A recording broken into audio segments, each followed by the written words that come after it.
The Paul's empire Bharat का भूला हुआ साम्राज्य कभी एक ऐसा साम्राज्य था जिसने पूर्वी भारत को अपनी शक्ति से जगमगा दिया था। एक ऐसा साम्राज्य जिसने बौद्ध धर्म को नया जीवन दिया और ज्ञान की रोशनी से पूरी दुनिया को प्रभावित किया। लेकिन आज इतिहास की धूल में उसका नाम तक मिट चुका है। यह कहानी है द पॉल्स एम्पायर की, एक ऐसे साम्राज्य की जो उतना ही रहस्यमयी था जितना शक्तिशाली। 8वीं सदी का भारत, उत्तर में गुर्जर प्रतिहार, दक्षिण में राष्ट्रकूट और पूर्व में उठा एक नया सूरज, पाल वंश। गोपाल जनता द्वारा चुना गया पहला राजा। हाँ, इतिहास में पहली बार जनता ने खुद अपने राजा का चुनाव किया था। यहीं से शुरू हुई एक गाथा जो आने वाले 200 वर्षों तक भारत की तकदीर लिखेगी। गोपाल ने बंगाल और बिहार को एकजुट कर एक नए युग की शुरुआत की, पाल साम्राज्य की।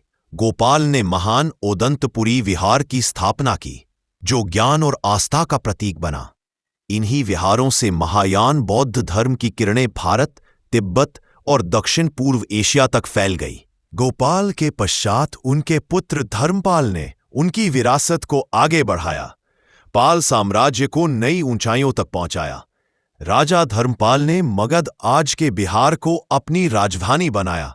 उत्तर प्रदेश के कुछ भाग और कन्नौज तक अपना प्रभाव फैलाया। उत्तर भारत के कई राजा उनके अधीन माने जाते थे। अरब यात्री अल बरूनी और तिब्बती ग्रंथों में धर्मपाल को एक शक्तिशाली शासक बताया गया है। धर्मपाल महायान बौद्ध धर्म के बड़े समर्थक थे।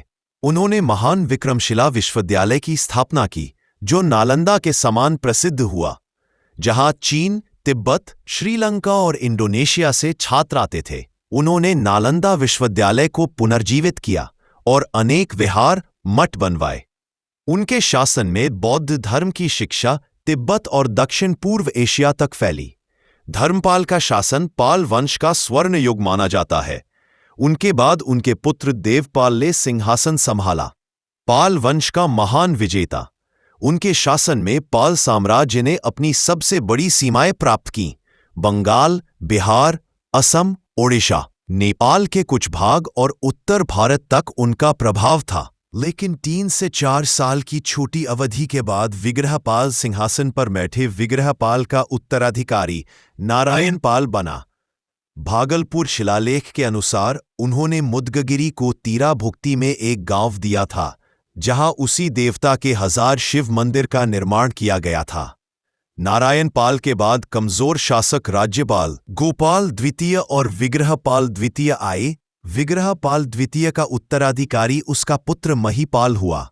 महीपाल के क्षेत्र में राजेंद्र चोल ने उनके राज्य पर आक्रमण किया। राजेंद्र चोल के तिरुमलई शिलालेख में उत्तर में विजय का उल्लेख है, हालांकि विजय से बंगाल पर चोल आधिपत्य स्थापित नहीं हुआ। कैवर्तों का विद्रोह उनके क्षेत्र में हुआ था। रामपाल ने कैवर्तों का दमन किया और उनके प्रमुखों को बंदी बना लिया, जैसा कि संध्याकर नंदी की पुस्तक रामचरित में उल्लेख है, जो रामपाल की जीवनी थी।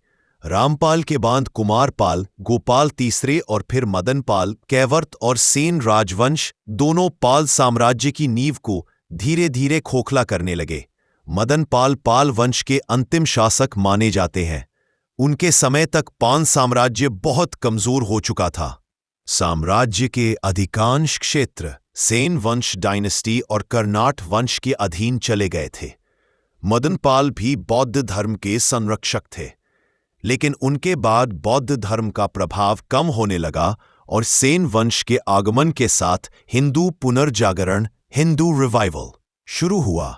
12वीं शताब्दी में पाल शक्ति फीकी पड़ गई। हर उजाले के पीछे अंधकार भी होता है। विदेशी आक्रमण, तुर्क सेनाएं और भीतर से बिखरते सरदार से पाल साम्राज्य टूट गया।